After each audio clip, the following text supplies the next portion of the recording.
ఏంటి అంతలా ఆలోచిస్తున్నావా? అది రీల్స్ లో చూసానండి, 75 రూపాయలకి చీర వచ్చేస్తదంట. దాన్ని 500 లెక్కన మన ఊర్లో అమ్మామంటే రిచ్ అయిపోవచ్చండి. వద్దు, ఆ బిజినెస్ లో మనకు వద్దు. లేదు, నేను బిజినెస్ చేయాల్సిందే. సరే, ట్రయల్ కింద ఒక 5 చీరలు తెచ్చిస్తా, అవి అమ్మి చూపించు, తర్వాత చూద్దాం. సరే. శ్రీ చీరలో ఇది నా బర్త్డే కట్టుకుంటా, ఇది పండక్కి, ఇది నా పెళ్లి రోజుకి కట్టుకుంటా. ఇది శ్రీ బిజినెస్ పెళ్ళాలని నమ్మి మనం తెచ్చిస్తాం చూడు, మంది తప్పు.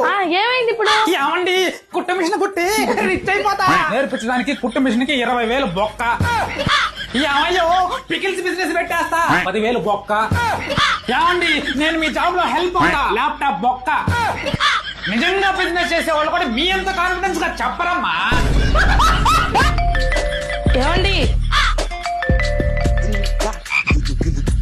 ఏంటి ఫోన్ కి మెసేజ్ వస్తే చాలు నవ్వుతూ వెళ్ళిపోతున్నా? కొంప తీసేమైనా? అమ్మా ఒక్కటి చాలు, అన్ని అక్కర్లే మాకు. నేనేదో శూన్యాలో షేర్ మార్కెట్ చూస్తున్నా. శూన్యాలో షేర్ మార్కెట్? కానీ అవంతా రిస్క్ కదండి. నాలెడ్జ్ లేకుండా షేర్ మార్కెట్ లోకి వస్తే నష్టాలే ఉంటాయి. ఫస్ట్ నాలెడ్జ్ తెచ్చుకోవాలి. అందుకే మాలాంటి కొత్త వాళ్ళ కోసం ఈ శూన్య యాప్ ఉండేది. శూన్య యాప్ లో ఇన్వెస్ట్ చేసుకున్నాం అనుకో, బ్రోకరేజ్ కూడా 0 ఉంటుంది. మీకు కూడా చెప్తున్నా అండి, యాప్ లో ఇంటర్ఫేస్ అయితే చాలా బాగుంది. ఖచ్చితంగా నాలెడ్జ్ తెచ్చుకొని షేర్ మార్కెట్ వస్తే మంచి లాభాలు అయితే చూడొచ్చు మీరు. యాప్ లింక్ నా బయోలో ఇచ్చినాను, అలాగే ప్లే స్టోర్ లో కూడా అవైలబుల్ ఉంది. ఖచ్చితంగా యూజ్ చేసుకోండి.